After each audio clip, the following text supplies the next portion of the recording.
Voltamos então agora aqui no nosso segundo bloco, tá? De onde paramos lá no primeiro, só para reiterar aqui que falamos a respeito do furto. Você não irá encontrá-lo, essa terminologia, essa nomenclatura, você não vai encontrá-la no Código Penal, não existe lá. Uma nomenclatura doutrinária que se estabeleceu que essa pessoa, ao, entre aspas, subtrair, na verdade ela queria apenas usar, ela não tinha o dolo de apoderar-se. É a palavra, apoderamento, apoderar-se. Na verdade ela queria utilizar o bem por determinado tempo, que era um tempo curto, para depois ver. E aí eu trouxe essas três letras, né? O M significando bem utilizado, eu tenho que entregar o mesmo bem que eu subtrair naquele momento para a utilização. Efetiva devolução do bem da mesma maneira como ele estava, tá?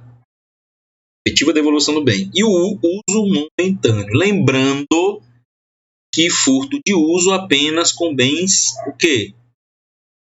Infungíveis. Bens fungíveis.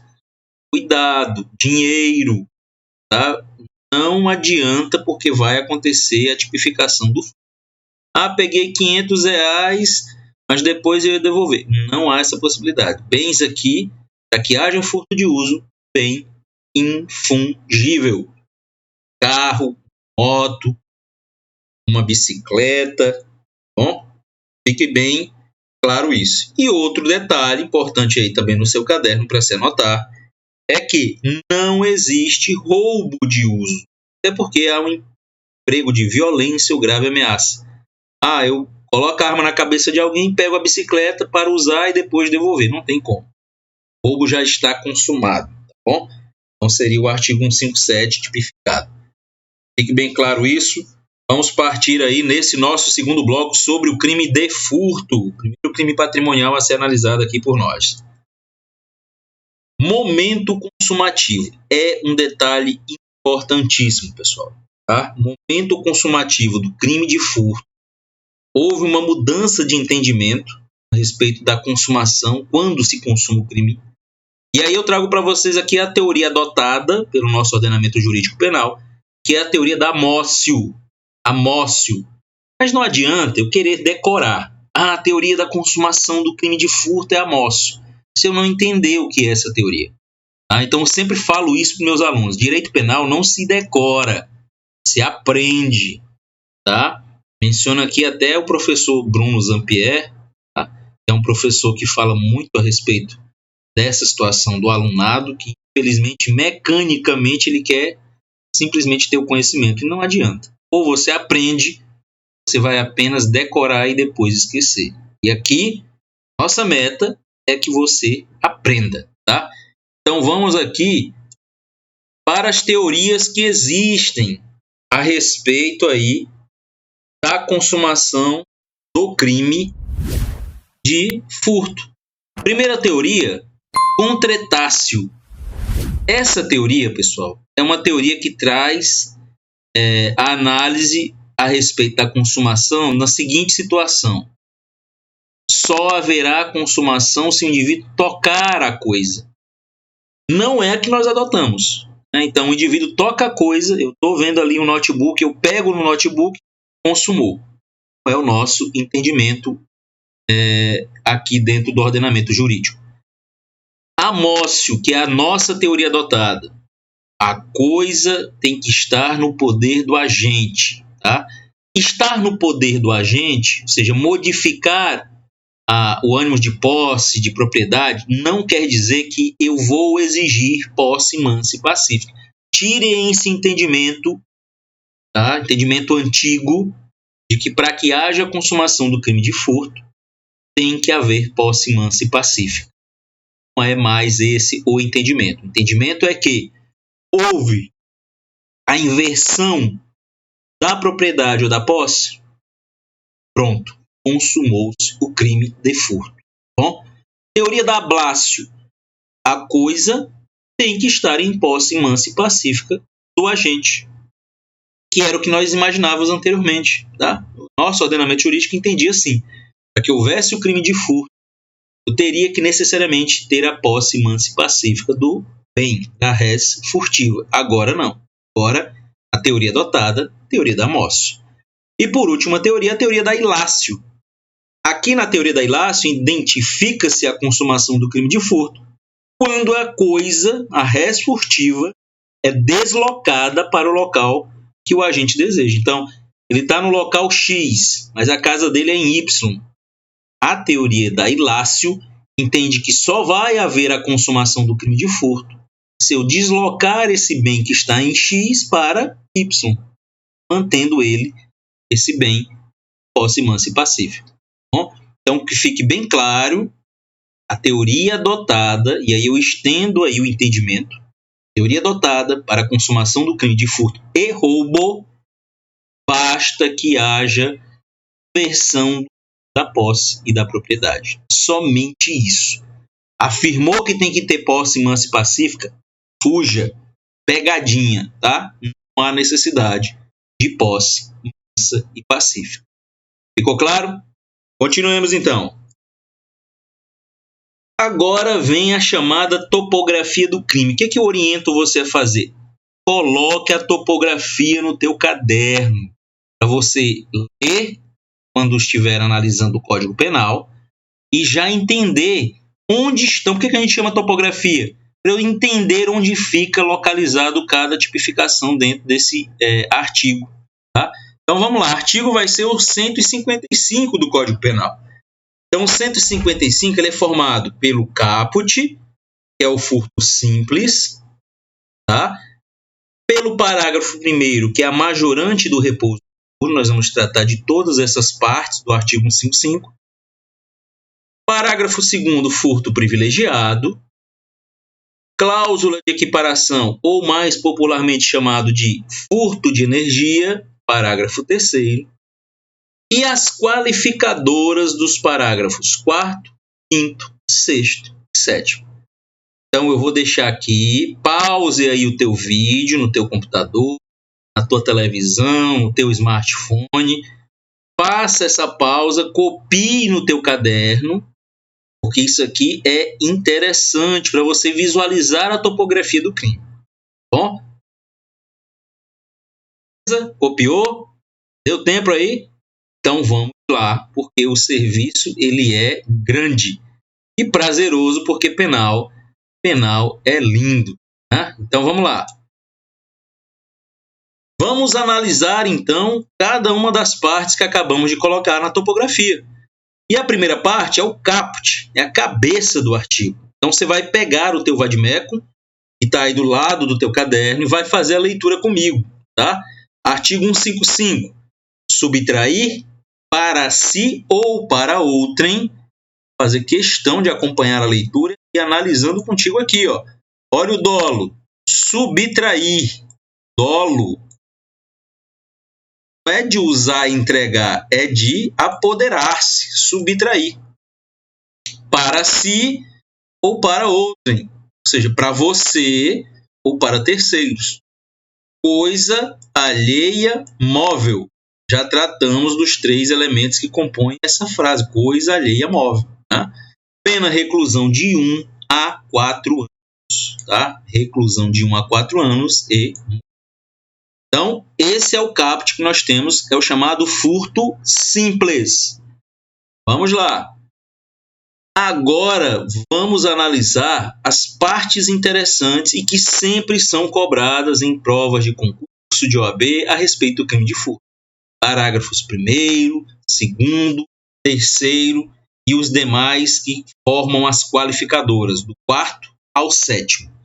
O parágrafo 1º, nós temos aqui o chamado repouso noturno ou a majorante de repouso noturno. Olha o que diz o parágrafo 1º. Leia comigo.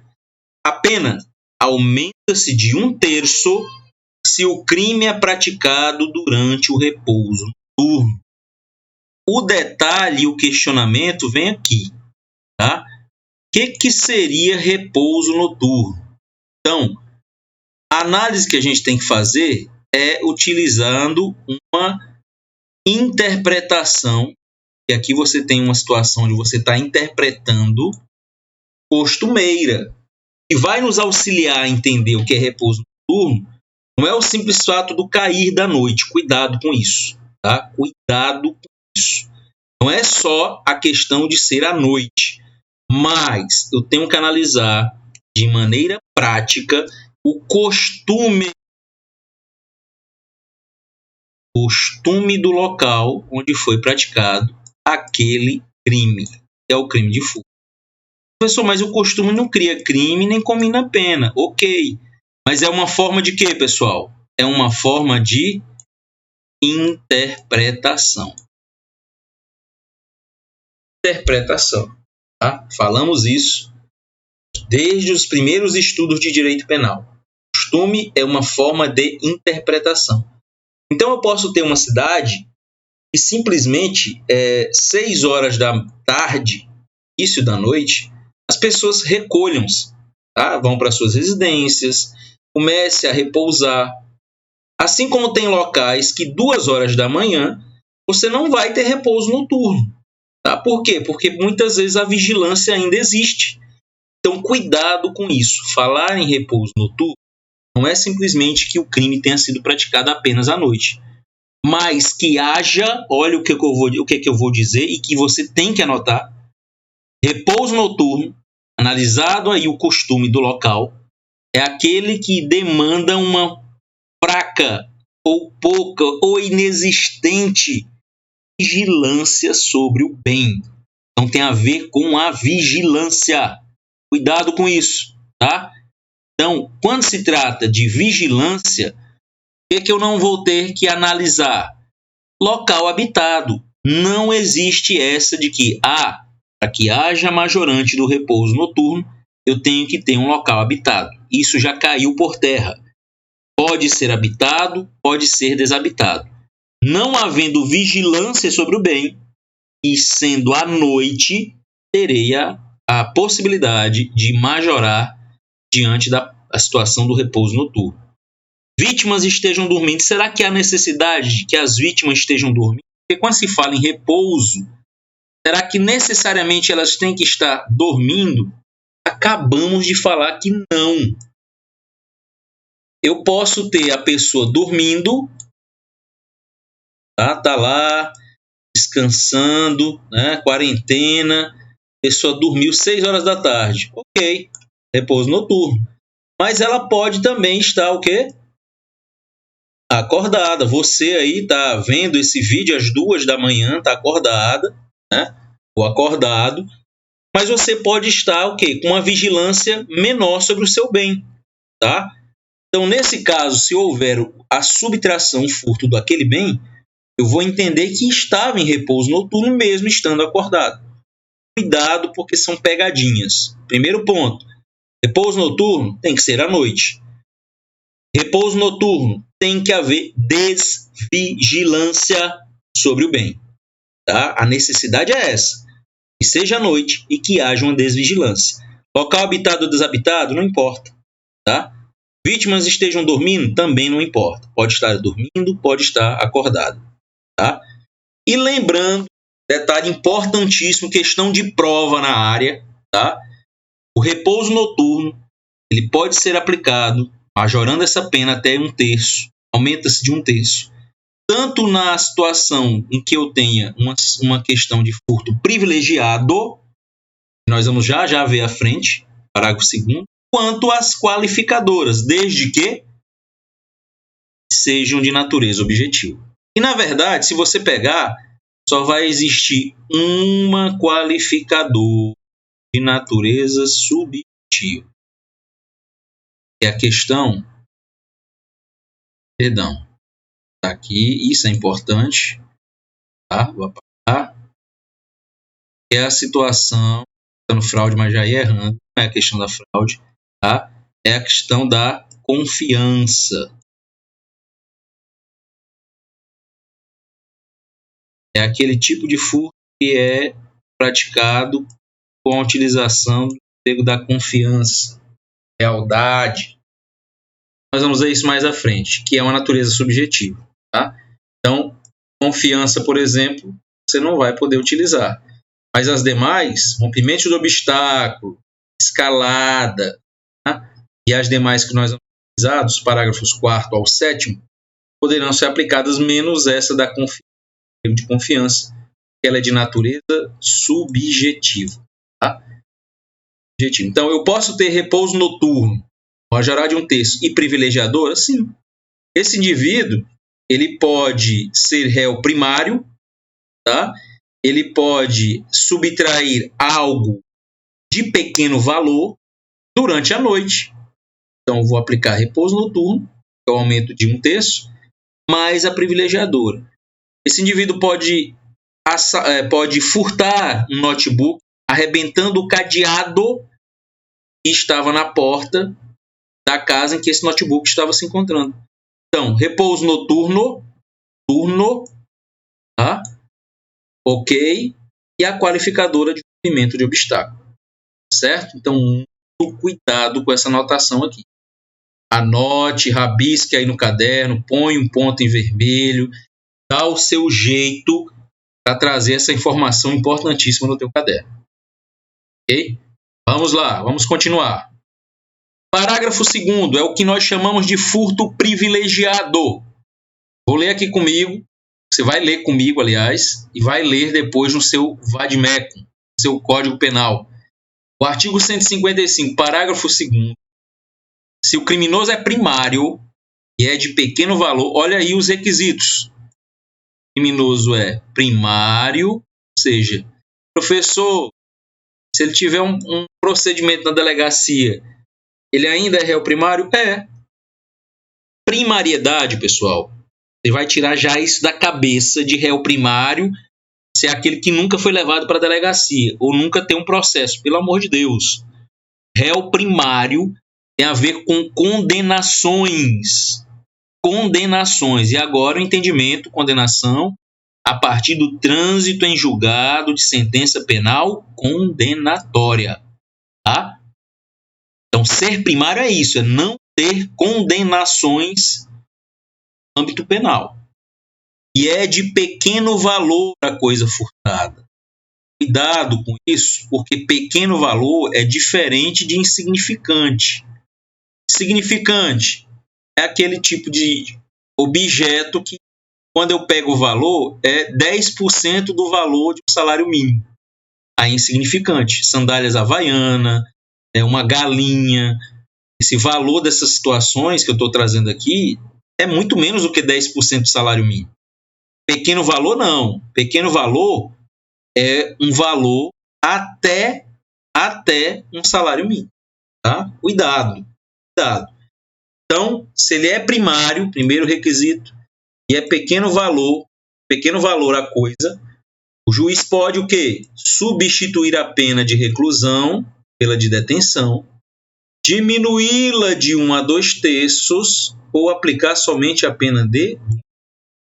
Isso a critério do juiz. Tá? A critério do juiz. Então, vamos olhar aí os elementos. Primariedade do agente e coisa de pequeno valor. Lembrando mais uma vez, quando se fala de coisa de pequeno valor, é diferente, tá? É diferente do produto ou do furto insignificante. Que fique bem claro isso, tá? Só relembrando, furto insignificante. Então, vou colocar bem aqui do lado. Furto insignificante é aquele em que o valor da coisa é o quê? 10% do salário mínimo, tá? Então, furtei um bombom, tem um par de havaianas, uma galinha, aí você tem essa situação. Bom, já o furto mínimo privilegiado, valor, furto, vou botar aqui, ó, privilegiado, valor é até, olha só, valor até um salário mínimo. Cara, isso é muito importante, tá? Então, aqui você tem uma conduta atípica, furto insignificante. Aqui não. aqui é uma conduta típica. Vai ficar a critério do juiz fazer isso. Substituir a pena de reclusão pela detenção, diminuí-la de 1 a 2/3, aplicar somente a pena de... Certo?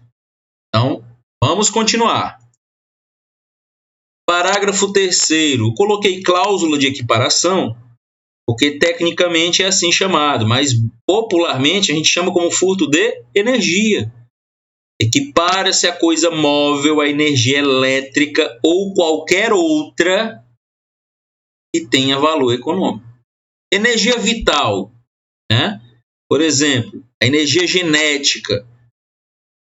Quando você tem essa situação de energia genética, caberia aqui, se for subtraído, por exemplo, né, o sêmen de um gado, caberia aqui no parágrafo 3º? É lógico. Tá? Então, por isso, a energia, seja ela vital ou artificial, que possua valor econômico, entra no parágrafo 3º. Ah, professor, quer dizer que se eu entrar num banco de sêmen, subtrair aquele sêmen humano, esse indivíduo que subtraiu, vai entrar no parágrafo 3º? É lógico que não. Porque quem é doador de sêmen vai até um banco de sêmen e ele doa a valor econômico, diferente do sêmen de um gado de grande porte e de raça. Uma raça Nelore, por exemplo, que é leiloado. Você tem um valor econômico sobre esse bem, que é uma energia vital. Tá? Que fique bem claro, para não ter essa análise de que toda energia vital, não. Tem que ter valor econômico. Tá? E aqui 2 pontos bem interessantes para serem analisados. Gato Net, Gato Velox. Pessoal, Gato Net tem a ver o quê? Tem a ver com a interceptação de TV ou de sinal de TV, tá? Sinal de TV a cabo. Aquele aparelho que algumas pessoas estão comprando para interceptar sinais de TV ou sinal de TV a cabo e para poder pagar bem menos do que pagaria numa empresa que vai te fornecer. Né? Várias empresas aí de TV a cabo que vão te fornecer sinal, pacotes. Aqui não. O indivíduo compra esse aparelho e simplesmente consegue todos os canais possíveis e existentes na sua televisão. É o que popularmente se apelidou de Gato Net. Tá? Gato Velox tem a ver o quê? Com sinal de internet, Wi-Fi, não é isso? Então vai lá, aquele indivíduo pega e começa a interceptar o sinal do vizinho dele. Sinal de internet. Esses 2 casos, Gato Net, que é a interceptação de sinal de TV a cabo, e Gato Velox, que é interceptar sinal de internet, né, estarão tipificadas no parágrafo 3º. Mas, professor, não possuem valor econômico? Sim, mas o entendimento hoje é que eu não posso equiparar esse tipo de energia à energia elétrica, tá? Ou à coisa móvel. Primeiro, porque são sinais que não, olha só, que não reduzem. Por mais que eles sejam interceptados, eu não tenho redução. Então, por isso eu não posso utilizar uma analogia em Malamparten. Eu não posso trazer analogicamente as 2 condutas para puni-las pelo parágrafo 3º. Tá? Que elas vão ser punidas vai ser o quê? Na lei de telecomunicações, com uma pena administrativa, de multa, por exemplo. Mas aqui dentro do Código Penal, no parágrafo 3º, não. Futuramente, com a aprovação do novo Código Penal, teremos a tipificação tanto do Gato Net quanto do Gato Velox. Tá? Então, sinal de TV a cabo interceptado, sinal de internet interceptado, não serão punidos como furto de energia, tá bom? Cuidado com isso. Quanto à questão poste e do medidor de energia, que fique bem claro, se eu subtraio, é algo em entendimento atual, fiquem atentos quanto a isso. Se eu simplesmente estou furtando do poste, tá? Vou colocar aqui mesmo, Se eu pego um fio, ligo no poste e puxo para minha casa, o entendimento hoje novo é furto mediante fraude. Cuidado com isso, furto mediante fraude. Se eu vou mexer no relógio, aquele que você tem na sua casa, que está medindo, eu simplesmente modifico o relógio, eu vou ter o crime de estelionato. 7. Pessoal, importantíssimo, tá? Repetindo. Fui até o poste e puxei um fio para minha casa. Furto mediante fraude. Não vai ser o do parágrafo terceiro. Mediante fraude. Não vai ser o parágrafo terceiro simples. Vai ser o quê? Furto mediante fraude, ou seja, qualificadora. Se eu mexo no relógio que mede o consumo da casa, estelionato. 171. Questões de prova. Anote isso no seu caderno. Sigamos. Qualificadoras. Primeiro furto qualificado, nós vamos trabalhar, é o do rompimento ou destruição de obstáculo. Tá? Então, quando se fala de rompimento ou destruição de obstáculo, eu tenho que romper, eu tenho que destruir esse obstáculo que é externo à coisa. Está aqui. Então, professor, as palavras rompimento, destruição demandam realmente algo que vai quebrar, romper? Sim. Olha o exemplo da telha. Olha isso, é um exemplo magnífico. Presta atenção aqui. Você, com o dolo de subtrair um produto que está dentro de um comércio, vai até o telhado desse comércio e simplesmente, olha a palavra, não é romper, não é destruição. É o quê? Você simplesmente desloca. Você desloca as telhas, subtrai os bens e, ao sair, coloca as telhas no lugar. Houve qualificadora de rompimento ou destruição? Não. Deslocar não é romper e nem destruir. Deslocar vai trazer aqui no parágrafo 4º, inciso 1. Cuidado com isso, porque são questõezinhas práticas que colocam essas pegadinhas para você cair. Então, se eu desloquei, eu não rompi nem destruí. Eu teria aí uma situação de furto simples. Bom, a violência deve ocorrer antes da consumação. Ou seja, entrei na casa, mas para entrar na casa eu destruí o cadeado, quebrei a telha. Isso foi antes de consumar, porque se eu consumo, vou puxar aqui uma setinha para ficar melhor explicado, se a violência, olha só, violência, letra maravilhosa, né? A violência, se ela é antes,